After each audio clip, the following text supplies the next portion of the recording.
আসসালামু আলাইকুম। যারা অনেক আগে এসএসসি ও এইচএসসি পাস করেছেন তাদের সার্টিফিকেট কিন্তু বাংলাতে। আপনাদের মধ্যে যারা বিভিন্ন পেশায় নিযুক্ত আছেন সম্প্রতি তাদের দাপ্তরিক বিভিন্ন কাজে ইংরেজি সার্টিফিকেটের প্রয়োজন হচ্ছে। এখন অনেকেই হয়তো জানেন না কিভাবে আপনার বাংলা এসএসসি ও এইচএসসি পাসের সার্টিফিকেটকে ইংরেজিতে রূপান্তর করবেন বা কিভাবে ইংরেজি সার্টিফিকেট পাবেন বা আপনারা ইংরেজি সার্টিফিকেট পাবেন কিনা এসব বিষয় নিয়েই আজকের ভিডিওতে কথা হবে এবং প্র্যাকটিক্যালি দেখাবো কিভাবে ঘরে বসে আপনি নিজেই আপনার স্মার্টফোন বা কম্পিউটার থেকে ইংরেজি সনদের জন্য আবেদন করবেন। তাহলে চলুন শুরু করা যাক। আপনার যদি এসএসসি বা এইচএসসি পাশের বাংলা সনদপত্র থেকে থাকে তাহলে আপনি তার ইংরেজি ভার্সন বা ইংরেজি সনদও পাবেন। এখন ঘরে বসে আপনি নিজেই অনলাইনে আবেদন করতে পারবেন।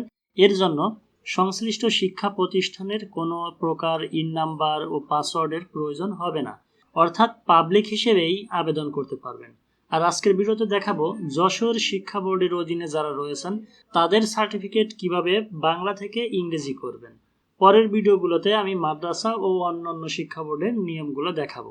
প্রথমেই জেনে নেওয়া যাক আপনার কি কি ডকুমেন্টসের প্রয়োজন হবে।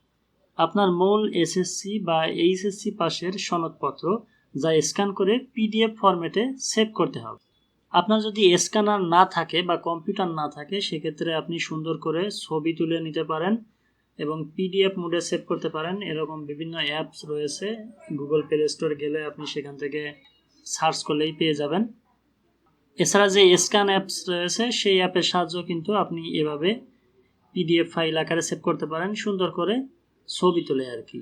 আপনার অ্যাডমিট কার্ড যদি থাকে এবং আপনার নাম ও পিতামাতার নামের সঠিক ইংরেজি বানান যেটা আপনি চাচ্ছেন, এক্ষেত্রে অবশ্যই আপনার অন্য কোনো সার্টিফিকেট, এমপিও কপি, পাসপোর্ট বা অন্য কোনো সরকারি ইংরেজি সার্টিফিকেট থেকে থাকলে সেগুলোর সাথে নামের বানান মিলিয়ে নেবেন, না হলে পরে সমস্যায় পড়বেন।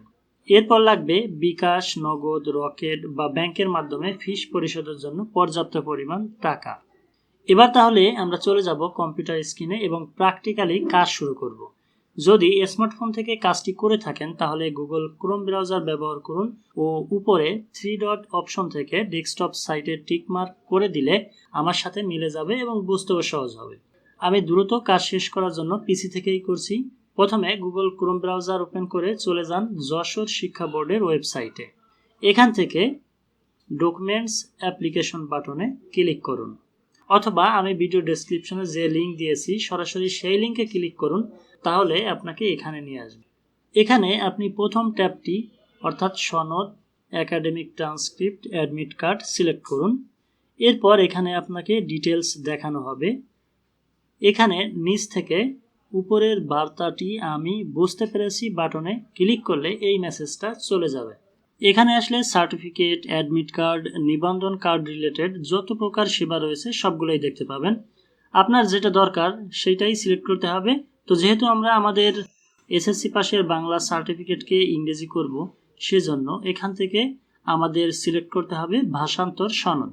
অর্থাৎ আমার বাংলা সার্টিফিকেট আছে, এখন আমাকে অন্য ভাষায় অর্থাৎ ইংরেজি ভাষায় হুবহু আর একটা সনদপত্র দিবে।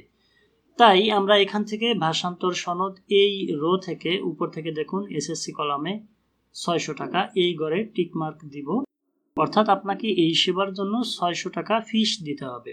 আপনি যদি জেএসসি, এইচএসসি সনদও ইংরেজিতে করতে চান সেক্ষেত্রে এগুলাতেও টিক মার্ক দিয়ে সিলেক্ট করুন, সেক্ষেত্রে আপনার খরচও বেড়ে যাবে। তারপর নিচ থেকে নেক্সট বাটনে ক্লিক করুন। এই পেজে আপনার passing year, roll, registration number, শিক্ষা প্রতিষ্ঠানের নাম ও সেন্টারের নাম লিখতে হবে। সেন্টার বলতে আপনি যে পরীক্ষা কেন্দ্রে এসএসসি বা এইচএসসি পরীক্ষা দিয়েছিলেন সেই কেন্দ্রের নাম লিখতে হবে। এটা ভুলে গেলে আপনার এই সেন্টার ইনফরমেশন আপনার অ্যাডমিট কার্ডে পেয়ে যাবেন। সব তথ্য লিখে নেক্সট বাটনে ক্লিক করুন, তাহলে আপনাকে পরের ধাপে নিয়ে যাবে।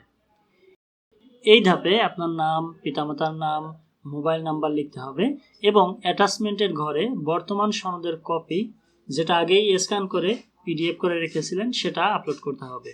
তাহলে আমি এখানে শিক্ষার্থীর নাম, তার পিতা ও মাতার নাম এবং তার সোশ্যাল মোবাইল নাম্বারটি লিখব। এখন এই সকল তথ্যাদি অবশ্যই সতর্কতার সাথে লিখবেন, ভুল হলে কিন্তু পরে অনেক সমস্যায় পড়ে যেতে পারেন, সুতরাং সাবধান।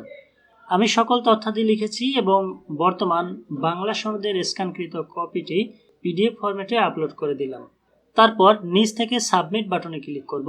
তাহলে আমার আবেদনের প্রথম ধাপের কাজ শেষ হয়ে যাবে। এখন আমি আমার আবেদনের কপিটি এখানে দেখতে পাবো এবং যে মোবাইল নাম্বারটি দিয়েছি সেই মোবাইলে একটা SMS চলে যাবে, যেখানে আমার ইউজার নেম ও পাসওয়ার্ড চলে যাবে, যার সাহায্যে পরবর্তীতে এখানে লগ ইন করে প্রয়োজনীয় কাজ করা যাবে।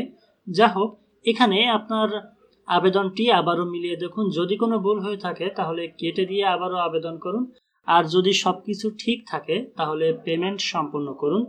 তো আমাদের সকল তথ্য ঠিক আছে, তাই আমি পেমেন্ট করব। এজন্য উপর থেকে পেমেন্ট বাটনে ক্লিক করব। তারপর আমাদেরকে পেমেন্ট অপশনে নিয়ে যাবে। এই ধাপে আমরা সাধারণত যেভাবে পেমেন্ট করি সেভাবেই পেমেন্ট সম্পূর্ণ করব। আমি বিকাশ থেকে পেমেন্ট করব, তাই উপর থেকে মোবাইল ব্যাংকিং ট্যাব সিলেক্ট করব এবং তারপর এখান থেকে বিকাশ সিলেক্ট করব। ইওর বিকাশ অ্যাকাউন্ট নাম্বার, এখানে আপনার বিকাশ অ্যাকাউন্ট নাম্বারটি দিয়ে কনফার্ম বাটনে ক্লিক করুন। তাহলে ওই বিকাশ অ্যাকাউন্ট নাম্বারে একটি ওটিপি যাবে, সেটা এখানে লিখে তারপর আবারও কনফার্ম বাটনে ক্লিক করলে কিছুক্ষণের মধ্যে পেমেন্ট কনফার্ম হয়ে যাবে। এরপর এটা লোড হয়ে আপনাকে পেমেন্ট স্লিপ দেখাবে। এটা সেভ করে রাখুন এবং প্রিন্ট করে রাখুন, কারণ পরবর্তীতে এটা আপনার দরকার হবে। পেমেন্ট শেষ হলো। এবার চলে যান আপনার আবেদনের প্রিভিউ যেখানে দেখানো হয়েছিল সেই ট্যাবে। 2-3 মিনিট ওয়েট করুন, তারপর এই ট্যাবটাকে রিলোড দিন বা Ctrl+R বাটন প্রেস করুন। তাহলে পেমেন্ট 600 টাকা এখানে পেইড লেখা দেখতে পাবেন। এটা আসলে বুঝবেন আপনার পেমেন্ট সফল হয়েছে। এবার উপরের প্রিন্ট বাটনে ক্লিক করে আপনার আবেদনের কপিটি ডাউনলোড করে প্রিন্ট করুন এবং সংরক্ষণ করুন। এটাও পরবর্তীতে দরকার হবে। আর এখানেই সকল নিয়মাবলী দেখতে পাবেন। অনেক সময় রিলোড দিলে বা কোনো কারণে এই পেজটা হারিয়ে গেলে আবেদনের কপিটি কিন্তু ডাউনলোড করতে পারবেন না। সেক্ষেত্রে আমি ডেসক্রিপশনে আরও একটা লিঙ্ক দিয়ে দিব। সেই লিঙ্কে ক্লিক করে আপনার মোবাইলে আসা ইউজার আইডি এবং পাসওয়ার্ড দিয়ে লগ ইন করলে আপনার আবেদনের ডিটেলস দেখতে পাবেন এবং আবেদনের কপি, পেমেন্টের রসিদ ডাউনলোড করতে পারবেন। এরই মধ্য দিয়ে আপনার আবেদন সম্পূর্ণ হয়ে গেল। এবার আপনাকে বোর্ড থেকে আপনার এসএসসি বা এইচএসসির ইংরেজি সনদপত্র গ্রহণ করতে হবে। এ বিষয়ে আপনার আবেদনের কপিতে ডিটেলস নির্দেশনা রয়েছে। আশা করি বুঝতে পেরেছেন এবং আপনার আবেদনটিও সফলভাবে শেষ করতে পেরেছেন। প্রয়োজনে ভিডিওটি পাশে চালিয়ে রেখে ভিডিওর সাথে সাথে কাজ করুন। আশা করি সফল হবেন। যদি কোনো সমস্যা ফেস করেন বা কোনো সমস্যা থাকে তাহলে কমেন্ট করে জানাতে পারেন। চেষ্টা করব সাধ্যমতো সমাধান দেওয়ার জন্য। আর ভিডিওটা ভালো লাগলে বা উপকৃত হয়ে থাকলে লাইক, কমেন্ট ও শেয়ার করে আপনার বন্ধুদের মাঝে ছড়িয়ে দিন, যাতে অন্যরাও উপকৃত হতে পারেন। দর্শক, এই ছিল আমাদের আজকের ভিডিওটি যদি ভালো লেগে থাকে তাহলে অবশ্যই লাইক, কমেন্ট এবং শেয়ার করতে ভুলবেন না। আর আপনি যদি আমাদের চ্যানেলের নতুন দর্শক হয়ে থাকেন তাহলে অবশ্যই আমাদের চ্যানেলটিকে সাবস্ক্রাইব করে পাশে থাকা বেল আইকনে ক্লিক করে অল নোটিফিকেশন অন করে রাখবেন। আর যদি অলরেডি আমাদের সাবস্ক্রাইবার হয়ে থাকেন তাহলে আপনাকে অসংখ্য ধন্যবাদ এবং কৃতজ্ঞতা প্রকাশ করছি। দেখা হবে পরবর্তী ভিডিওতে। সে পর্যন্ত সবাই সুস্থ থাকুন, সুন্দর থাকুন আর আইটি হাউস ট্রেন্ড করে সাথেই থাকুন। খোদা হাফেজ।